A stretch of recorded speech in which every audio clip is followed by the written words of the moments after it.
beep beep, beep beep, beep beep, beep beep, beep beep.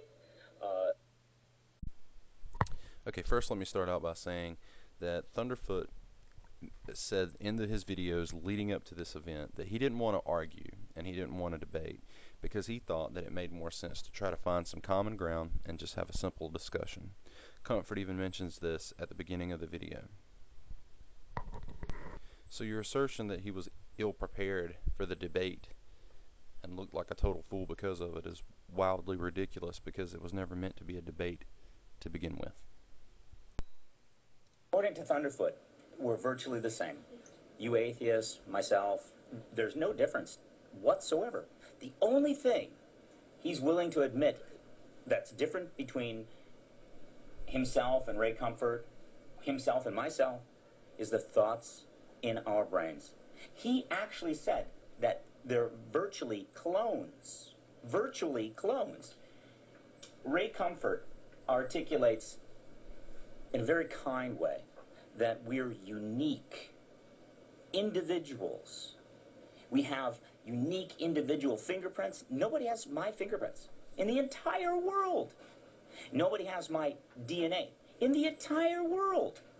He forgot science. He literally took science and threw it out of his head. And he's coming up with a religion of atheism. He believes that all we are is electrical impulses in the brain. We don't have a soul. We're soulless electrical impulses. This is just pure religion. That's all he is espousing here. Pure religion. And a whacked out one at that. Shall we continue? I think we shall. Beep beep. Beep beep. Beep beep. Then, after how you tell everyone that you're a unique snowflake, you go on to say that what he's espousing is just religion. Well, that's absolutely not the case. Atheism is very similar to Christianity in that it's the rejection of gods, the rejection of many other gods. Atheism just lumps one more god into that category that Christians don't. The fact that we have fingerprints points to a similarity in our species. We are more similar, not less, because we have fingerprints. Yes, the further speciation occurs, the more individual characteristics there are going to be of those species. But still, ultimately, it's a similarity because we all have fingerprints. Your DNA. Your DNA is not exclusively yours either, since we share much of our DNA with our cousins in our clade, namely chimps. We even share similar DNA with all other mammals, and progressively less so as you move down the tree of life. So the fact that you think that we are very dissimilar is not that true at all. If you take all the ways that we are similar and put them on one side, and then all of the ways that we are different on the other side, we are much more alike than not alike. And most of those differences would occur in our mind, in our brain, as far as the differences in our memories and the things that we think. So you're wrong. But his tactic of drawing in a fictional god, a character, Todd, was a way of bringing in a false gospel. He And okay, now your understanding of the Todd analogy is just you baselessly criticize it. You don't have a one genuine difference between Todd and God. Uh, you just say that you every one of us are walking, talking exam. You can say that. You can say we are examples of God's handiwork. Prove it. There's no proof in that. It doesn't matter how eloquently you say it, or how many times you say it, or how many different ways you say it. Saying something multiple times, or saying something in a slightly different way doesn't make it something different. It's still the same unfounded criticism. And to say that he's presenting a false gospel is ridiculous. It's absolutely ridiculous. It's a thought experiment. Just because it's about religion doesn't change the fact that it's a thought experiment. A really good one at that.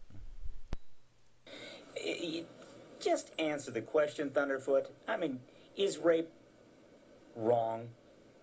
I mean, what culture considers rape a benefit? Beep, beep. Beep, beep. Beep, beep.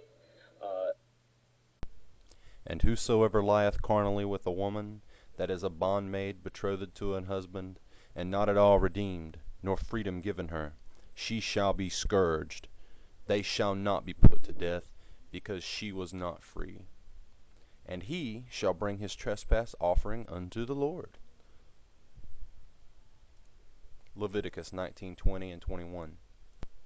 And we have Deuteronomy 22:28. If a man find a damsel that is a virgin, which is not betrothed, and lay hold on her, and lie with her, and they be found, then the man that lay with her shall give unto the damsel's father 50 shekels of silver, and she shall be his wife, because he hath humbled her.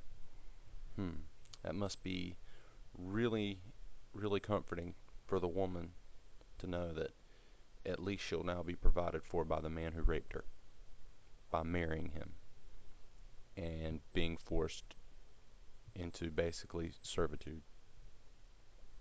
What's the incentive not to rape a virgin? And these are the people from a society that you claim are morally superior, from a book that you claim provides all the morals anyone ever needs to know. And then you say that men aren't trustworthy. Well, the Bible seems to implicitly state here, although not in other parts, that people are trustworthy. Otherwise, I should think that they would know that this is going to give an incentive to people to rape virgins. What culture considers rape a benefit? And there are numerous other examples throughout the Bible where rape is implicitly condoned with no retaliation from the divine. Lot's daughters are offered up to save the angels from being raped, which I'm not exactly sure how humans were going to rape angels.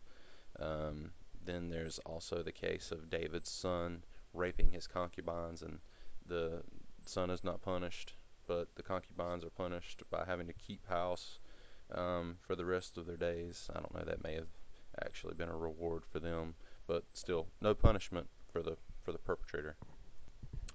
Deuteronomy, there are different punishments for raping a woman in the city if she doesn't cry loud enough, as opposed to the countryside. Another of David's sons tells his sister to come lie with me, or his half sister. It doesn't make any difference. She refuses, so he rapes her. No retaliation there. And last but not least of my examples would be Jeremiah 13:22. And if thou say in thine heart, wherefore come these things upon me? For the greatness of thine iniquity are thy skirts discovered, and thy heels made bare. So he's comparing Jerusalem to a woman who deserved to get raped because she had sinned. So once again, in what culture is it acceptable? Is rape acceptable? When is it morally permissible? Is electrical impulses in the brain. We don't have a soul. We're soulless electrical impulses. That's the biggest nugget of truth in your entire video. Now you know. And knowing is half the battle. Hey, where's John? What's all the excitement? Wakando. We can't find John. He was heading that way. Oh, no. Check that old refrigerator. Thanks, Wakando. Remember, never get in anything that could close up and trap you. Like an old trunk or an abandoned refrigerator. Now we know. And knowing is half the battle. G.I. Joe! Out there, he says what is right.